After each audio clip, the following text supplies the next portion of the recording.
Alright, so first I'm just going to set my concealer that I prime my eye with. I'm going to set it with Tempera, the top left shade in the palette, that whitish pearlized shade, pearlescent, whatever you want to call it. Then going into Buon Fresco with this large fluffy brush, same one. Building it up very slowly because this is one of those shades I have a hard time blending out and it will skip on my eye if I'm not careful. So as you can see, I'm definitely going to take my time blending that out, blending it into my crease all the way down to where my brow bone ends.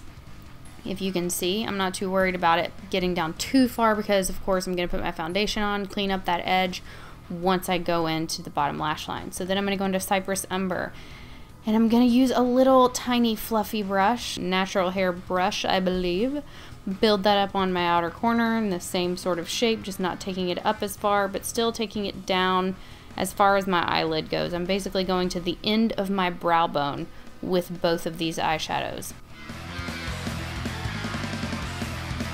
Then going into Realgar, and this is where it gets interesting because this shade does not show up as vibrantly as it initially packs on. It just turns darker and I don't like the way it ends up looking unless I'm just using it in my crease as a blending shade or something. So what ends up happening is go over this completely, but let's show the process of that, shall we?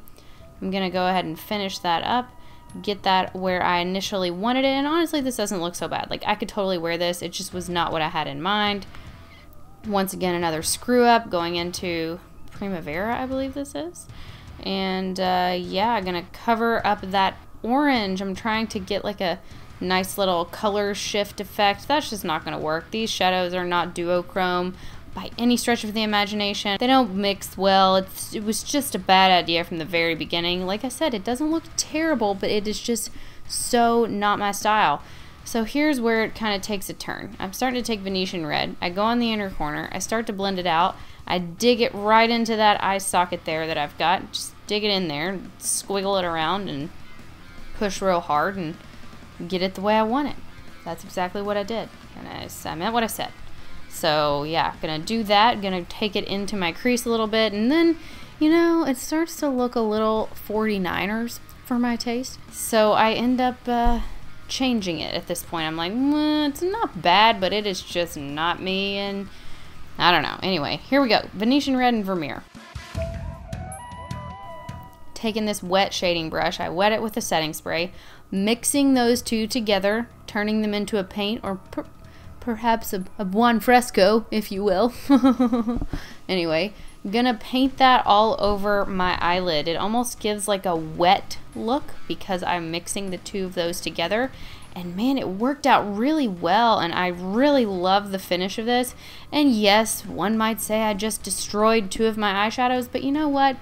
I say it's a friggin' palette. Use it the way a palette's supposed to be used, like you might a paint palette. Just use it however you want, mix the shit together, wet it all up, nobody's gonna care. So I end up going over it with a little bit more of Vermeer, and I'm not sure why I was out of frame during that, but I was, so I just do like a light dusting of Vermeer on top of that after I'm done with the initial application of the Venetian Red Vermeer compound that I made. Gonna darken up the brown a little more, and then I'm gonna take Venetian Red right up into my crease and deepen up that red, just creating some dimension between the white lid and the red arc, if you can see that. Going back into Venetian Red with a little fluffy brush, and I'm gonna blend that all over my lower lash line. You guys know the drill. If you've seen any of my other videos, this is pretty much par for the course here when it comes to me doing my eye looks and wanting them to look a certain way. But I'm taking this way far down. I'm not being shy with it at all. Just put it right down on my cheekbone. Screw it, you know. Then I'm gonna take brown again. Then I'm gonna take Cypress Umber or brown, whatever you want to call it, and I'm taking on that pencil brush, deepening up my outer corner on my lower lid, and then just blending it right back out before I go into Vermeer once again and using that to highlight my inner corner. That is it. Yeah, so I'm sorry this is less interesting than some of my other looks, but this was one of those looks that took a turn, and I wanted to show what happened here and the process. Okay, thanks for watching. Subscribe if you want to. I'll see you tomorrow.